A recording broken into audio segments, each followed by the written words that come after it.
I think Chelsea strong favourites. Obviously they won the league, they defeated Arsenal quite confidently last time they met at Stamford Bridge, and I think it's going to be a clash of two similar systems, both 3-4-3, and I think Chelsea are just more comfortable in that system, more organised, and probably have the better attacking talents too.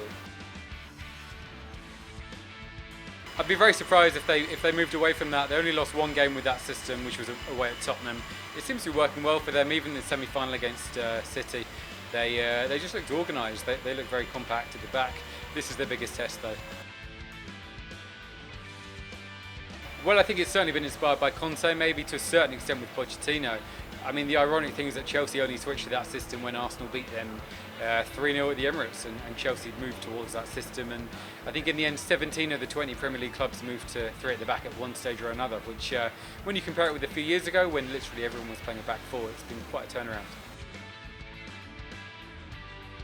With your attacking players, I think it gives them more freedom often.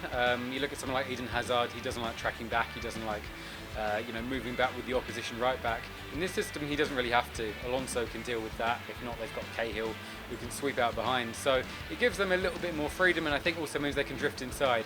You've got two wing backs who are overlapping regularly, as Alonso and Moses do. It means that your wide players can drift inside, and that's where Hazard certainly wants to be, and Pedro to a certain extent as well. Well, I think he's changed his ways over the last few years, actually. I mean, there was a period where Arsenal were very predictable. They played pretty much the same way in every game.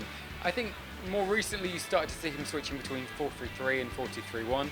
I think the way he's built his squad is interesting, whereas he used to kind of just have, his backups were kind of clones of his first team players. Now he's got different players, so Giroud and Welbeck, two very different types of forward. I think he uses them tactically, more intelligently than he would have used his forwards a few years ago. As for the 3 at the back, that's been a massive change. The first time in 20 years he's played that system. I think he has just looked at Chelsea, he's looked at Tottenham, and he's seen the way they play it in such an organised manner. And it took Arsenal a little bit of time to really get up to speed with it, but I think their organisation in recent weeks has been really impressive. Well, I think tactics kind of evolve quite quickly these days. I mean, even in Chelsea's title-winning season, you saw at the start teams just couldn't work out how to play against them. Then there was a period where Chelsea was still winning but conceding a few goals, and then towards the end of the season there were some teams, Manchester United in particular Tottenham back in January, who did work out the system.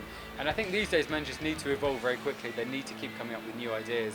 And Conte is a very flexible manager. He played 3 at the back with Juve, with Italy, and now with Chelsea, but he actually prefers a 4 at the back system. He really likes playing 4-2-4 with kind of flying wingers and 2 centre forwards. So maybe that'll be something he moves back to as Chelsea try and retain their title. I think it's all about how Arsenal can stop Eden Hazard. We saw Manchester United man-mark him recently, and Chelsea didn't really have any attacking combination play to speak of. I don't think Arsenal will man-mark him, but whoever's playing up against him will have to do a really good job. Looks like that's going to be Rob Holding. Arsenal's got injuries and a suspension at the back. Rob Holding's played well in recent weeks. I think he's a very promising young player, very confident on the ball, but he's never really faced a player as tricky as Hazard, and that could be where the game is won. Yeah, I think it could well be COSTA'S last game. Over the years, Chelsea have often not played well in cup finals, but their centre forward, usually Drogba, has come up with a big goal, and maybe that'll be COSTA'S role this weekend.